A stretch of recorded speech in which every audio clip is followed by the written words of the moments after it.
When complementary colors are placed over each other, they cancel each other out by producing a grey. Bluish dark circles can be corrected or neutralized using an orange corrector.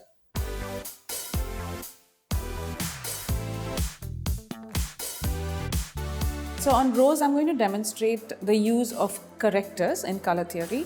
Rose does have small blue shadow, blue-purple shadow.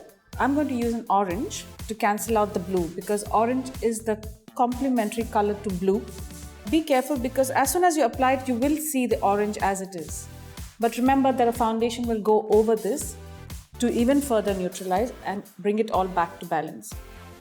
Also, in the case of a person who's as deep-skinned as Rose here, a deeper orange, a bright, pure orange is what would work. Lighter peaches and stuff like that work on people with slightly lighter skin. So they, even if they had blue and a bit of pigmentation that's blue, they'd need peach to cover up. Whereas in the case of Rose, she'll need a pure orange. A thin layer of this over the bluish black pigmentation will begin to bring the skin back to a neutral tone, which is what you want before you apply a foundation. You will find that the pigmentation typically occurs along the jaw and around the mouth as well. A thin layer of corrector is all you need. There's absolutely no need to apply a thick layer of corrector. The need for heavy application of a product only arises in extreme correction cases where the skin's texture might also need balancing. Here, a fine layer will suffice as the need is mainly to use the color to neutralize the skin and not the texture of it. Don't worry that the color is showing through right now. You'll understand when I apply the foundation that all of this will get completely neutralized and you'll see little or none of the pigmentation. Powders do a great job too. They're the last step, and once you finish the makeup and you feel that still a face needs neutralizing, you can use a powder that's also, in different tones. You get lavenders, you get pinks, you get yellows, peaches.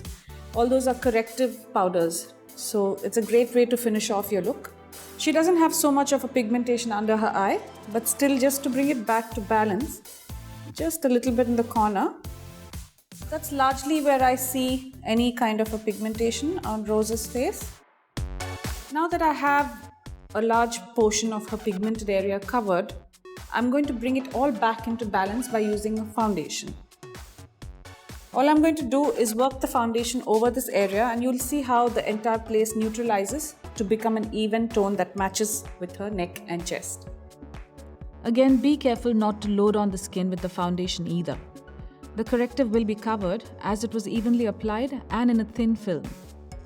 The point is to achieve balanced, natural-looking skin color and not a heavily applied base. So now I've evened out the complexion. Even when she turns her face, that all of the pigmentation that you saw earlier has been covered by the orange.